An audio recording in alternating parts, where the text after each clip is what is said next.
The cafeteria security footage shows 17-year-old Harper Sinclair on her hands and knees, barking like a dog for a crumpled dollar bill, while 200 students laugh and record. What those cameras didn't capture was the rage building behind her steel-gray eyes, or the fact that she'd been training in underground MMA gym since age 12. In exactly 47 minutes, Bryce Townsend and his crew would be unconscious on the gymnasium floor. Their reign of terror ended by someone they thought was just another scholarship kid they could humiliate. But this story isn't just about fighting back.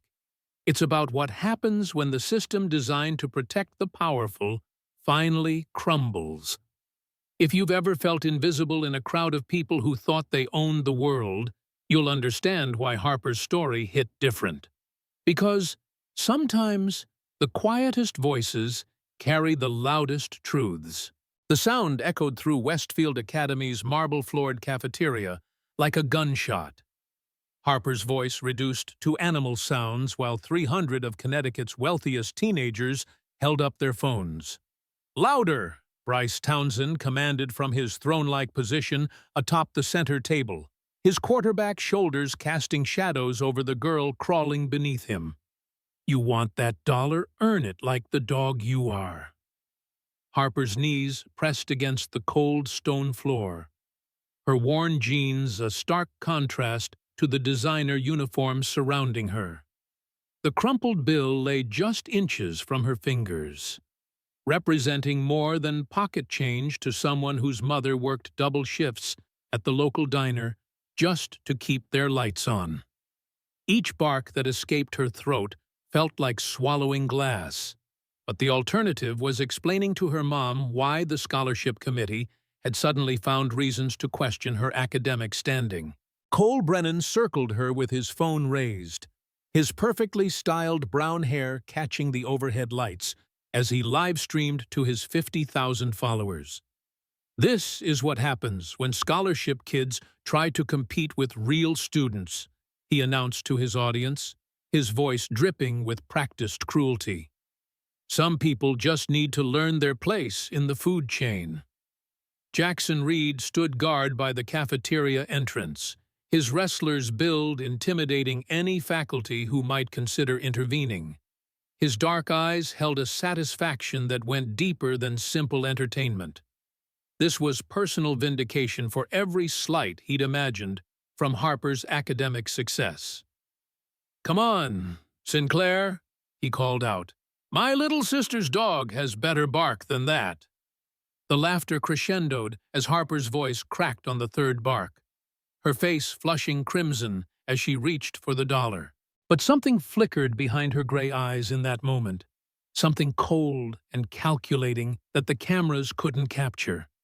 She wasn't just memorizing the faces in the crowd, she was studying them, learning their weaknesses, planning their destruction. What the phone cameras didn't show was Harper memorizing every face in that crowd, and the text she sent to someone called Iron Mike that simply said, "It's time."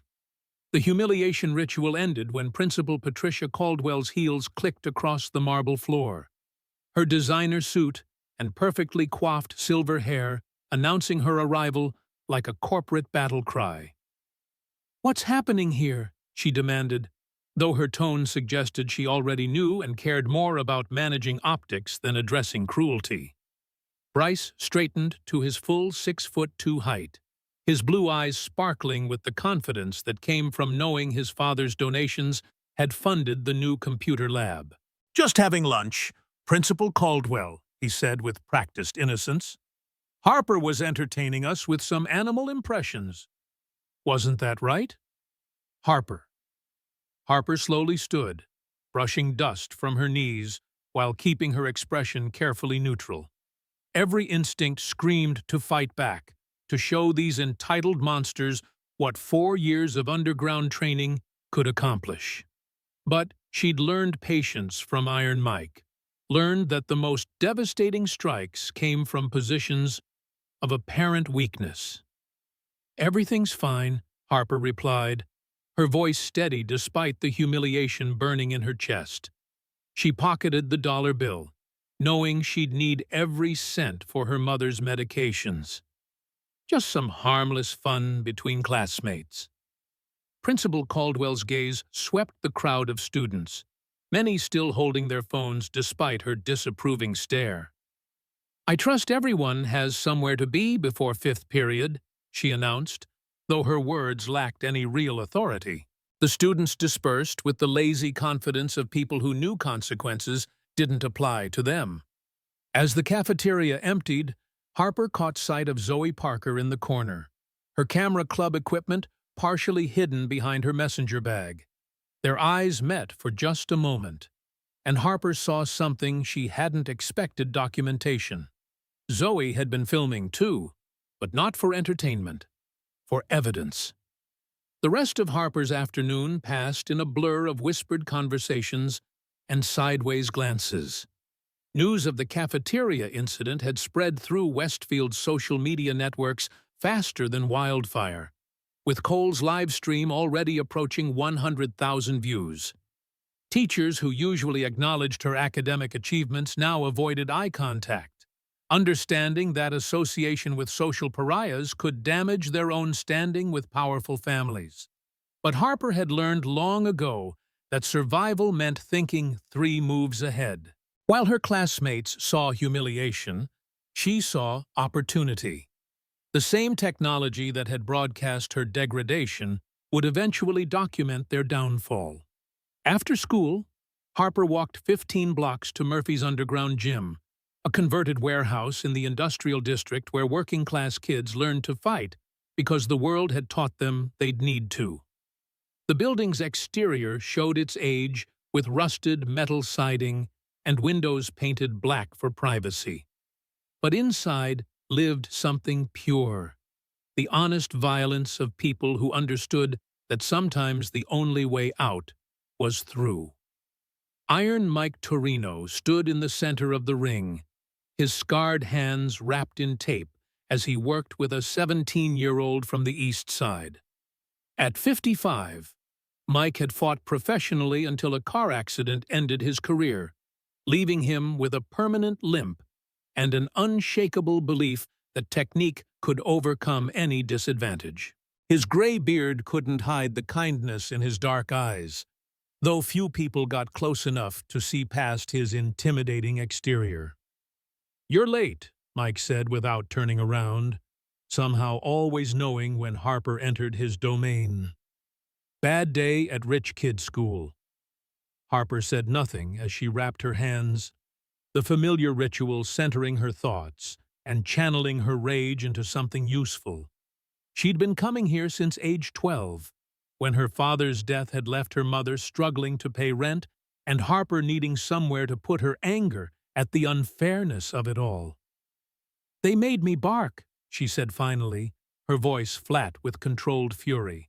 "For $1, in front of everyone." Mike's student threw a sloppy right hook, and the older man's correction came swift and precise. "Power comes from rotation, not just your arm." Again. He turned to Harper, studying her face with the attention of someone who'd seen countless fighters reach their breaking point. "What did you learn?" The question caught Harper off guard, though it shouldn't have. Mike never offered comfort, only opportunity for growth. "That they're more afraid of me than I thought," she replied, understanding dawning in her voice. "Otherwise, they wouldn't need to humiliate me publicly." "Good," Mike nodded approvingly. "Fear makes people stupid. Desperation makes them dangerous." "Which one are you?" Harper stepped into the ring, her movements flowing with the grace that came from years of training. "I'm the one they should have left alone." For the next 2 hours, Harper lost herself in the honest violence of sparring. Her training partner was Maria Santos, a 19-year-old college student who'd grown up in the same neighborhood and understood that fighting wasn't about aggression, it was about survival. Maria's technique was textbook perfect, But Harper had something more dangerous motivation. "Your footwork's getting sloppy," Maria warned, dodging a particularly vicious combination. "Whatever's eating you, use it. Don't let it use you." Harper reset her stance, channeling her humiliation into precise strikes and calculated defense. Each punch carried the weight of every whispered insult, every dismissive glance. Every moment, she'd been made to feel less than human because her family's bank account couldn't compete with old money and inherited privilege. "There," Mike called from ringside. "That's the difference between anger and fury. Anger burns hot and dies fast. Fury burns cold and lasts forever." As Harper's training session ended, Mike pulled her aside with the serious expression that meant business was about to be discussed. "I got your text," he said quietly, glancing around to ensure they weren't overheard. "You sure you want to cross this line?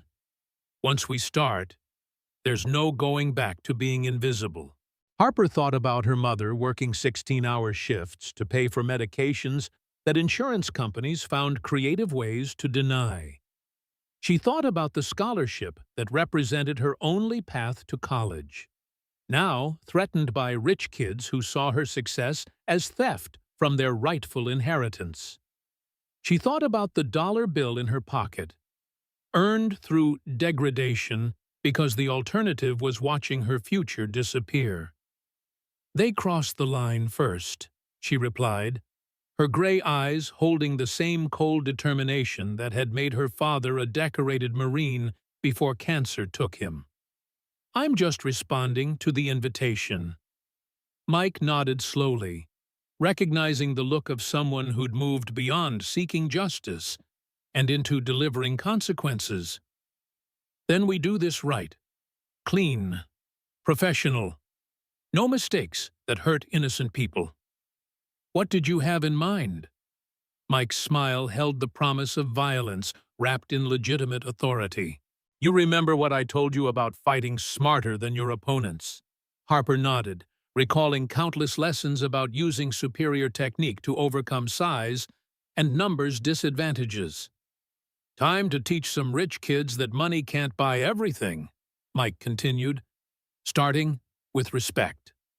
That evening, Harper sat in her family's cramped apartment, helping her mother sort through medical bills while the sound of her neighbors' arguments leaked through thin walls. Sarah Sinclair looked older than her 38 years, her blonde hair showing premature gray, and her blue eyes holding the exhaustion that came from working multiple jobs to keep her daughter's dreams alive. "How was school today?" her mother asked, not looking up from the stack of overdue notices that seemed to multiply despite her best efforts. "Fine," Harper lied, knowing her mother had enough stress without adding teenage social drama to her burden. "Just the usual academic competition stuff." Sarah glanced at her daughter with the knowing look that came from 16 years of reading Harper's moods. "You know you can talk to me about anything, right? I might be tired, but I'm not blind." Harper considered telling her mother about the cafeteria incident, about the video that was probably being shared across social media platforms, about the burning humiliation that felt like acid in her throat. But Sarah Sinclair had sacrificed too much for Harper's education to risk it all on a moment of honesty. "I know, Mom. Everything's under control." What Harper didn't mention was the plan forming in her mind, inspired by years of Mike's strategic thinking and motivated by the injustice that had defined her entire life. Tomorrow would bring consequences that Westfield Academy's power structure couldn't imagine, delivered by someone they'd dismissed as powerless. Her phone buzzed with a text from Zoe Parker. "Meet me in the dark room tomorrow morning. 7:30. I have something you need to see." Harper smiled for the first time since the cafeteria incident, understanding that allies could emerge from unexpected places. She typed back, "I'll be there." The next morning arrived with the kind of crisp October air that usually filled Harper with optimism about the day ahead. But as she walked through Westfield's imposing front gates, past the bronze plaques commemorating generations of donors whose names adorned every building, she felt the weight of 200 stairs following her movement. The cafeteria video had indeed gone viral overnight, with Cole's livestream generating millions of views and spawning countless reaction videos and commentary threads. Harper's humiliation had become internet entertainment, her degradation monetized by algorithms that fed on human cruelty. But viral videos worked both ways, and Harper had learned from Mike that every opponent's strength could become their weakness with proper leverage. The photography darkroom occupied a forgotten corner of Westfield's basement, accessible through maintenance corridors that most students never explored. Zoe Parker was already there when Harper arrived, her red hair bright against the room's red-tinted lighting, and her freckled face serious with purpose. "I wasn't sure you'd come," Zoe said, not bothering with small talk. "After yesterday, I figured you might want to keep your head down." "Keeping my head down got me barking for $1, Harper replied, studying Zoe's expression for signs of pity or judgment. Finding neither, she relaxed slightly. "What did you want to show me?" Zoe handed Harper a manila folder thick with photographs, each image captured with the precision that came from years of journalism club training. "I've been documenting Bryce's crew for months," she explained, her voice carrying the quiet intensity of someone pursuing truth. "The cafeteria thing wasn't random. It was planned." The photographs told a story that security cameras had missed Bryce, Cole and Jackson meeting before school, discussing something with obvious excitement. Cole adjusting his phone's camera settings. Jackson positioning himself strategically near the faculty entrance. The coordination was unmistakable. "Why were you watching them?" Harper asked, though she suspected the answer. Zoe's expression darkened, revealing pain that resonated with Harper's own experiences. "Because they did the same thing to my cousin Meredith last year. Different humiliation, same systematic destruction. She transferred schools rather than deal with the aftermath." Harper studied the photographs with growing understanding, seeing the pattern that connected her experience to a broader campaign of psychological warfare. "How many others?" "7 that I can prove," Zoe replied, producing another folder with documentation that would have impressed a professional investigator. "All scholarship students, all targeted after academic achievements that threatened the natural order." The revelation hit Harper like a physical blow, transforming her personal humiliation into evidence of systematic oppression. This wasn't teenage cruelty. It was institutional enforcement of social hierarchy. "There's more," Zoe continued, hesitating as if unsure whether to cross a line that couldn't be uncrossed. "I know about your training. My brother goes to Murphy's sometimes. He says Mike's been preparing you for something big." Harper's hand instinctively moved to her pocket, where Mike's business card carried the weight of a loaded weapon. "What's your point?" "My point is that I want to help," Zoe said, her voice carrying the determination that had made her editor of the school newspaper despite being only a sophomore. "These people destroyed my family. They think they're untouchable because their parents donate money and their names are on buildings. But truth is truth, regardless of who tries to bury it." Harper felt something shift inside her chest, the isolation that had defined her Westfield experience cracking to reveal the possibility of alliance. "What are you proposing?" Zoe's smile held the promise of revolution wrapped in journalistic ethics. "You handle the physical confrontation. I handle the documentation. Together, we expose the whole system. And if it backfires, if they destroy us both, then at least we go down fighting instead of barking." The words hung between them like a declaration of war. Two working-class girls preparing to challenge a power structure that had existed longer than their families had lived in Connecticut. Harper extended her hand, and Zoe shook it with the firmness that sealed their alliance. "When do we start?" Harper asked. "We already have," Zoe replied, pulling out her phone to show Harper the video she'd captured the previous day. "This is the angle they don't want anyone to see." The footage showed the cafeteria incident from Zoe's perspective, capturing not just Harper's humiliation, but the calculated cruelty in Bryce's expression, the professional quality of Cole's recording setup, and most importantly, the satisfied nods from faculty members who'd chosen not to intervene. "Principal Caldwell was there for 3 minutes before she said anything," Zoe explained, her voice heavy with implications. "She let it happen because she knew who was doing it." Harper watched herself bark for money, but this time she saw what the other cameras had missed: the systematic nature of her dehumanization. This wasn't random teenage cruelty. It was institutional enforcement dressed as social dynamics. "Send me a copy," Harper said, her voice carrying the cold determination that Mike had taught her to cultivate. "I need to show someone what we're dealing with." As Harper left the dark room, she felt the weight of documentation in her pocket like a loaded weapon. The evidence existed now, proof of conspiracy that went beyond individual bullying into systematic oppression. But evidence without action was just academic exercise, and Harper had learned from her father that some fights required more than moral authority. Her phone buzzed with a message from Mike.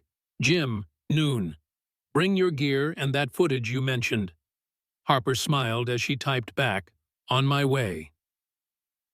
The morning classes passed in a blur of whispered conversations and sideways glances, with Harper's viral humiliation serving as entertainment for students who'd never faced real consequences for their cruelty.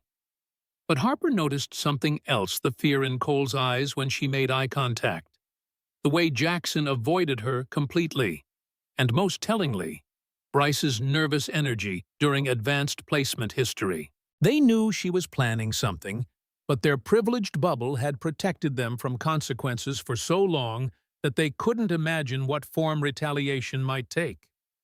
During lunch, Harper sat alone in the library, using the quiet to review Zoe's documentation and plan her next moves.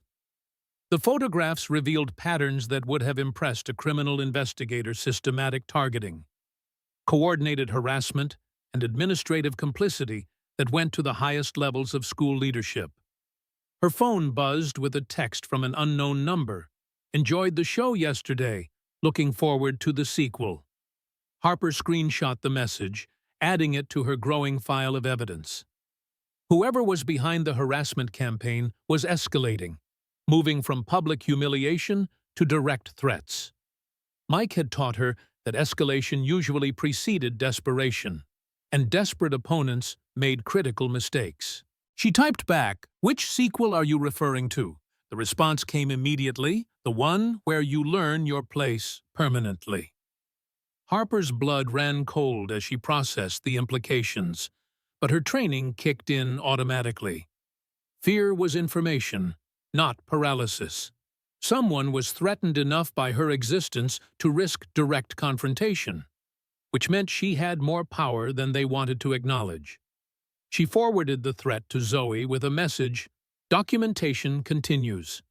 At exactly noon, Harper arrived at Murphy's gym to find Mike waiting with an expression that suggested serious business was about to be conducted. The afternoon training crowd hadn't arrived yet, leaving the space eerily quiet, except for the sound of her footsteps on worn concrete.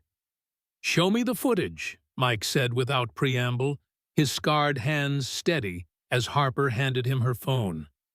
Mike watched the cafeteria video 3 times, his expression growing darker with each viewing. When Zoe's additional footage began playing, his jaw tightened with barely controlled anger. "This isn't just bullying," he said finally, his voice carrying the weight of someone who'd seen systematic oppression from multiple angles. This is psychological warfare designed to break you completely. I know, Harper replied, surprised by the steadiness in her own voice. The question is what we do about it. Mike was quiet for several minutes, studying Harper's face with the attention of someone making a critical decision. What I'm about to tell you doesn't leave this room, he said finally. Understood. Harper nodded, recognizing the moment when her training would evolve beyond technique into strategy. 15 years ago, I was hired to provide security consulting for a private school outside Boston, Mike began, his voice carrying the weight of difficult memories. Rich kids, same dynamics you're dealing with. The administration hired me because they were having problems with violence, but they didn't want publicity that might hurt their reputation. Harper listened with growing attention, understanding that Mike's story connected to her situation in ways that weren't immediately obvious. The violence wasn't random, Mike continued. It was systematic enforcement of social hierarchy, with administration turning a blind eye as long as the right family stayed happy. Sound familiar? What happened? Mike's smile held the promise of justice delivered through unconventional channels. I documented everything. Patterns of harassment, administrative complicity, the works. Then I helped one targeted student defend herself in a way that exposed the whole system. Harper felt her pulse quicken as she processed the implications. Are you saying what I think you're saying? I'm saying that sometimes legal authority needs help from people who understand both sides of the fight, Mike replied, his scarred hands steady as he met her gaze. Your situation requires more than just self-defense training. Harper's phone buzzed with another anonymous text. Last warning. Withdraw from academic decathlon or face consequences. She showed the message to Mike, whose expression darkened with professional assessment.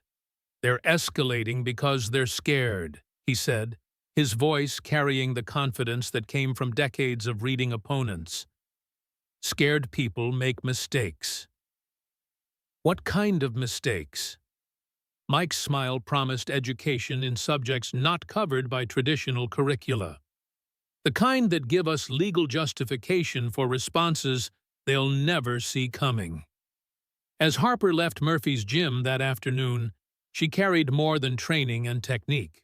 She carried the knowledge that her fight against Westfield's power structure had allies with resources she'd never imagined, and enemies who were about to discover that systematic oppression worked both ways. But Harper had no idea that, while she'd been planning her response, Bryce Townsend had been making arrangements of his own. As she walked toward the bus stop, 3 cars began following her route home, their occupants carrying equipment that would escalate this conflict beyond anything Harper had prepared for. The quiet girl who'd barked for $1 was about to discover that some fights begin long before the first punch is thrown, and that victory sometimes requires surviving attacks that come from directions you never thought to guard. The anonymous threats escalated throughout the week, each message more specific than the last. Your mother's shift ends at 11 p.m., read Tuesday's text. Parking garage gets dangerous after dark. Wednesday brought photos of Harper's apartment building, with red circles drawn around her mother's bedroom window. By Thursday, the psychological warfare had expanded beyond digital harassment into physical stalking, with unfamiliar cars appearing wherever Harper went. But Harper had learned patience from Iron Mike, and patience revealed opportunities that panic would miss. Each threat was documented, each stalking incident photographed by Zoe's carefully positioned cameras. The evidence file grew thicker daily, building a case that would soon become impossible to ignore. Friday morning brought the challenge Harper had been expecting. Bryce Townsend approached her locker with the swagger that came from knowing his father's influence extended beyond school boundaries. his quarterback shoulders blocking her escape route, while Cole filmed from strategic angles. "Academic decathlon results come out Monday," Bryce said, his blue eyes holding the confidence that came from never facing real consequences. "Word is, you're expected to win. That would be unfortunate for everyone involved." Harper continued organizing her books, refusing to give him the satisfaction of visible fear. "Unfortunate, how?" "Accidents happen to scholarship students who forget their place," Jackson added, stepping close enough that his wrestler's bulk cast shadows over Harper's smaller frame, sometimes permanently.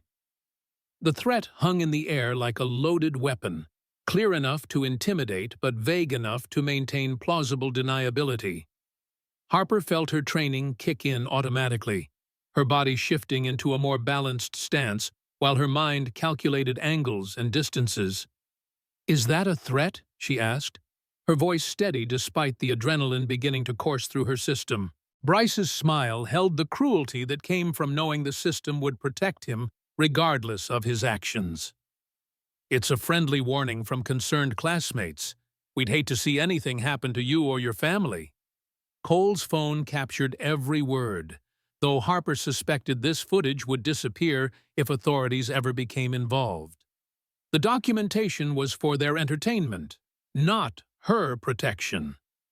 "Meet us in the old gymnasium after school," Bryce continued, his voice carrying the authority of someone accustomed to being obeyed.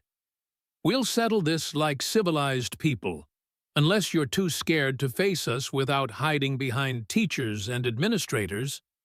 Harper considered her options with the strategic thinking Mike had drilled into her through years of training. Running would only delay the inevitable, and cowardice would be seen as invitation for further escalation. Fighting back required proper preparation and legal justification, both of which she now possessed. "7 p.m., she replied, her gray eyes meeting his with the steadiness that came from knowing something he didn't. "Just you three. No cameras, no audience." "Deal," Bryce agreed, though his expression suggested he had no intention of honoring those terms. "Come alone, or don't come at all." As they walked away, Harper caught Zoe's eye across the hallway, receiving a subtle nod that confirmed her ally was already positioning equipment for comprehensive documentation. Whatever happened in that gymnasium would be recorded from multiple angles, creating evidence that even Westfield's administration couldn't dismiss. The rest of the day passed with agonizing slowness, Harper's mind cycling through combat scenarios while her body went through the motions of academic routine. Teachers who usually engaged her in intellectual discussions now avoided eye contact, understanding that association with targeted students could damage their own standing with powerful families. But Harper noticed something else in the hallways, subtle signs of support from unexpected sources. Marcus Washington, a freshman who'd witnessed the cafeteria incident, slipped her a note reading, "Some of us see what's really happening." 3 other scholarship students made brief eye contact, their expressions carrying solidarity that couldn't be spoken aloud. The underground resistance was larger than she'd realized, waiting for someone brave enough to make the first move. At 6:30 p.m., Harper arrived at Murphy's gym for final preparations. Mike was waiting with equipment she'd never seen before: professional-grade recording devices, legal documents, and a stern-faced woman in a business suit who introduced herself as Detective Sarah Chen from the Connecticut State Police. "This is bigger than one school's bullying problem," Detective Chen explained, her voice carrying the authority that came from years of investigating systematic corruption. "We've been building a case against Westfield's administration for months, documenting how they enable harassment to protect donor families." Harper felt the ground shift beneath her feet as she processed the implications. "You're saying this was planned?" "I'm saying your situation became the catalyst we needed to expose a pattern that's been destroying students for years, Chen replied, showing Harper a file thick with evidence. Tonight's confrontation will either provide the final evidence we need or end in tragedy that could have been prevented. Mike's expression was grimmer than Harper had ever seen. The choice is yours, kid. Walk away now, and they'll probably leave you alone for the rest of senior year. Fight back, and you'll be at the center of a federal investigation that destroys careers and lives. But Harper thought about her mother working double shifts to pay for medications, about the scholarship that represented her only path to college, about 7 other students who'd been systematically destroyed by a system designed to protect wealth over justice. What do you need me to do?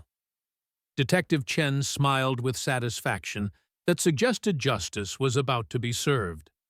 Exactly what you planned. Defend yourself, document everything, and trust that backup is closer than you think. At exactly 7 p.m., Harper walked into Westfield's old gymnasium, a cavernous space that hadn't been used since the new athletic complex opened 5 years ago. Dust motes danced in the evening light streaming through high windows, and the sound of her footsteps echoed off hardwood floors that had seen decades of competition. Bryce, Cole, and Jackson were already there, positioned near the center of the room with equipment that revealed their true intentions: professional lighting, multiple camera angles, and a live stream setup that suggested this confrontation was meant to be broadcast to thousands of viewers. "Glad you could make it," Bryce called out, his voice carrying the confidence that came from knowing he had backup Harper couldn't see. "Ready to learn your place once and for all." Harper studied the space with tactical awareness Mike had drilled into her, noting exit routes, potential weapons, and most importantly, the positioning of cameras that would capture everything from multiple angles. "I'm ready to end this," she replied, her voice carrying the calm that came from knowing something they didn't. Cole's finger hovered over his phone's record button, ready to broadcast Harper's final humiliation to an audience hungry for viral content. "This is going to break the internet," he said with obvious excitement. "Rich kids destroying scholarship trash never gets old." The words hit Harper like a physical blow, not because they hurt, but because they revealed the depth of contempt that motivated this systematic cruelty. These weren't just bullies. They were enforcers of a social order that saw her existence as theft from their rightful inheritance. "You know what's funny?" Harper said, stepping into the center of the room with movements that flowed like water. "You actually think you're the powerful ones here." Bryce's expression shifted slightly, registering something in Harper's voice that didn't match his expectations. "What's that supposed to mean?" "It means you're about to discover the difference between inherited privilege and earned strength," Harper replied, her stance shifting into the balanced position Mike had taught her for facing multiple opponents. Jackson moved first, his wrestler's training making him believe that size and aggression would overwhelm technique. He rushed forward with arms spread wide, intending to tackle Harper to the ground where his weight advantage would be decisive. Harper stepped off the line of attack, using his momentum against him with a hip toss that sent his 200 pounds crashing into the gymnasium's hardwood floor. The sound echoed through the space like thunder, and Jackson's groan of pain confirmed that the impact had been both painful and devastating to his confidence.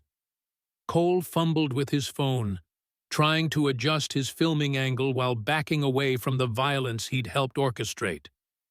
"This isn't how it was supposed to go," he muttered, his voice cracking with fear. Bryce's face cycled through confusion, anger, and finally, desperation, as he realized his carefully planned humiliation was backfiring spectacularly. "You little bitch!" he snarled, pulling something from his jacket pocket that made Harper's blood run cold. The knife gleamed in the gymnasium's overhead lights, transforming this confrontation from bullying into felony assault. Bryce held it with the awkward grip of someone who'd never faced real violence. But desperation made even untrained opponents dangerous. "Now we see who's really in control," he said, advancing with the blade extended toward Harper's midsection. Harper's training took over completely, her body moving with the fluid precision that came from years of preparation for exactly this moment. She sidestepped his clumsy thrust, trapped his weapon arm with techniques Mike had taught her for disarming larger opponents, and delivered a devastating knee strike that sent the knife clattering across the floor. Bryce doubled over, gasping for air, while his blue eyes watered with pain and shock. The Golden Boy quarterback, heir to Connecticut's most powerful family, reduced to whimpering on a gymnasium floor by someone he'd dismissed as powerless. "It's over," Harper said, her voice carrying the authority that came from victory earned through preparation and justice. All of it. That's when the gymnasium doors burst open, admitting Detective Chen, Principal Caldwell, and a squad of uniformed officers who'd been monitoring the confrontation through hidden cameras. The trap had been perfect, with every moment of escalation documented from multiple angles. "Bryce Townsend, you're under arrest for assault with a deadly weapon," Detective Chen announced, her voice echoing through the space as handcuffs clicked around his wrists. "Cole Brennan, conspiracy to commit assault. Jackson Reed, same charges." Principal Caldwell's face had gone pale as she processed the implications, understanding that her career was ending along with the systematic corruption she'd enabled. "Detective Chen, I'm sure there's been some misunderstanding. The only misunderstanding was thinking your administration could protect these criminals indefinitely," Chen replied, producing documentation that made Caldwell's complexion shift from pale to gray. "Federal charges are being filed against the school district for systematic civil rights violations." As the arrests continued, Harper felt something shift inside her chest, the weight of systematic oppression lifting to reveal possibilities she'd never dared imagine. Justice wasn't just theoretical anymore. It was handcuffs clicking shut and powerful people facing consequences for their actions. 6 months later, Harper stood at the podium in Westfield's renovated auditorium, addressing an audience that included federal investigators, civil rights attorneys, and students from across Connecticut who'd found courage in her example. The academic decathlon trophy sat beside her, earned through merit that could no longer be questioned or undermined. "The system only seems unbreakable until someone refuses to stay broken," she told the packed auditorium, her voice carrying the confidence that came from surviving systematic oppression and emerging stronger. "Change begins with one person deciding they've had enough and refusing to let fear dictate their choices." Bryce Townsend was serving 18 months in juvenile detention, his college prospects ended, and his family's reputation destroyed by federal investigation into their systematic corruption. Cole faced federal cybercrime charges for his role in the harassment campaign, while Jackson had plea bargained his way into community service and mandated counseling. More importantly, Westfield Academy had been transformed from symbol of privilege into model for justice, with new policies protecting vulnerable students and administrators who understood that money couldn't buy immunity from consequences. Harper's story had inspired federal legislation protecting student whistleblowers, creating legal frameworks that made systematic harassment a federal crime. 7 other students had come forward with their own experiences, building a movement that extended far beyond one Connecticut school. But the greatest victory wasn't legislative or institutional. It was personal. Harper had learned that quiet voices could carry loudest truths, that systematic oppression could be defeated by strategic resistance, and that sometimes the most important fight was standing up for people who couldn't defend themselves. 2 years later, as Harper prepared for Harvard on a full academic scholarship, she received a letter from an unexpected source. Bryce Townsend wrote from community college, where he was studying social work and trying to understand the damage his privilege had inflicted on others. "Thank you for stopping me before I became someone I couldn't live with," his letter read. "Some fights are worth having, not just for yourself, but for the person you're fighting against." Harper folded the letter carefully, understanding that true victory wasn't defeating opponents, but transforming them into allies in the fight for justice. The quiet girl who'd barked for $1 had become a voice for systematic change, proving that the most powerful revolution begins when one person refuses to accept that things have to stay the way they've always been. If Harper's journey resonated with you, share this story with someone who needs to know their voice matters, because sometimes the most important conversation starts with one person deciding they're worth fighting for. Today, Harper Sinclair serves on the Connecticut State Board of Education, working to ensure that no student ever faces the systematic oppression she survived. Her foundation provides legal support for targeted students, while her advocacy has inspired similar programs in 12 other states. The gymnasium where she faced her tormentors now bears a plaque reading, "Courage isn't the absence of fear. It's refusing to let fear silence your truth." Every year, new students walk those halls, carrying dreams that once seemed impossible and voices that refuse to be quieted. Because Harper proved that one person's refusal to accept injustice can reshape entire systems, transforming victims into victors and silence into strength. Her story continues in every student who chooses courage over comfort, proving that the most powerful weapon against oppression isn't violence. It's the unwavering belief that everyone deserves dignity, respect, and the chance to fight for their dreams.